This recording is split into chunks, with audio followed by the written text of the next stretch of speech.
आप सबका जय मसीह। महान उद्धार, इब्रानियों की पुस्तक दूसरा का महान उद्धार। इस कारण कि उन बातों पर जो हमने सुनी है और मन भी लगाए, ऐसा ना हो कि बहकर उनसे दूर चले जाएं, क्योंकि जो वचन स्वर्गदूतों के द्वारा कहा गया था,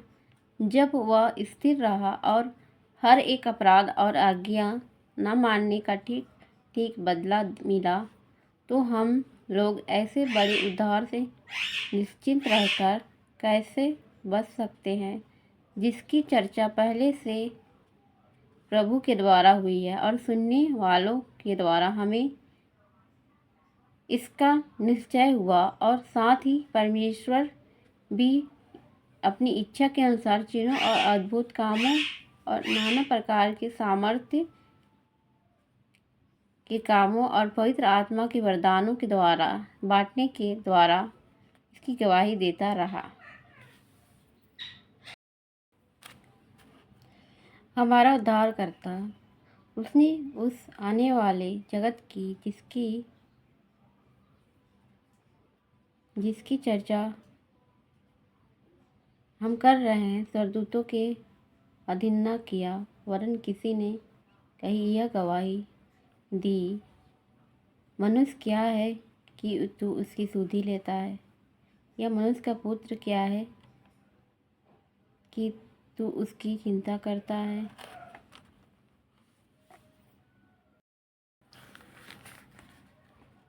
तूने उसे स्वर्गदूतों से अधिक कम किया, तूने उस पर महिमा और आदर का मुकुट रखा और उसने अपने हाथों के कामों पर अधिकार दिया। तूने सब कुछ उसके पाँव के नीचे कर दिया, इसलिए जबकि उसने सब कुछ उसके अधीन कर दिया, तो उसने कुछ भी न रख छोड़ा जो उसके अधीन ना हो। पर हम अब तक सब कुछ उसके अधीन नहीं देखते, पर हम यीशु को, जो स्वर्गदूतों से कुछ ही कम किया गया था, मृत्यु का दुख उठाने के कारण महिमा और आदर का मुकुट पहने हुए दिखते हैं, ताकि परमेश्वर के अनुग्रह से वह हर एक मनुष्य के लिए मृत्यु का स्वाद चखे, क्योंकि जिसके लिए सब कुछ दिया है और जिसके द्वारा सब कुछ है, उसे यही अच्छा लगा कि जब वह बहुत से पुत्रों को महिमा में पहुँचाए, तो उनके उद्धार के कर्ता को दुख उठाने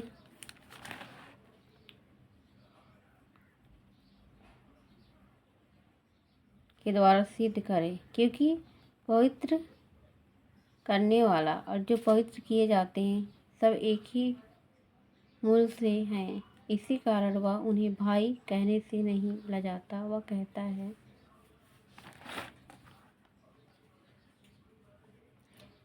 मैं तेरा नाम अपने भाइयों को सुनाऊंगा, सभा के बीच में तेरा भजन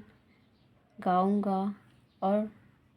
फिर यह मैं उस पर भरोसा रखूंगा और यह फिर देख उन लड़कों सहित जिसे परमेश्वर ने मुझे दिए, इसलिए जबकि लड़के मांस और लहू के भागी हैं, तो आप भी उनके समान उनका सहभागी हो गया, ताकि मृत्यु के द्वारा जिसे मृत्यु पर शक्ति मिली थी, अर्थात शैतान को निकम्मा कर दे, और जितने मृत्यु के भय के मारे जीवन के भर दासत्व में फंसे थे, उन्हें छुड़ा ले, क्योंकि वह तो स्वर्गदूतों को नहीं वरन अब्राहम वंश को संभालता है। इस कारण उसको चाहिए था कि सब बातों में अपने भाइयों के समान बने,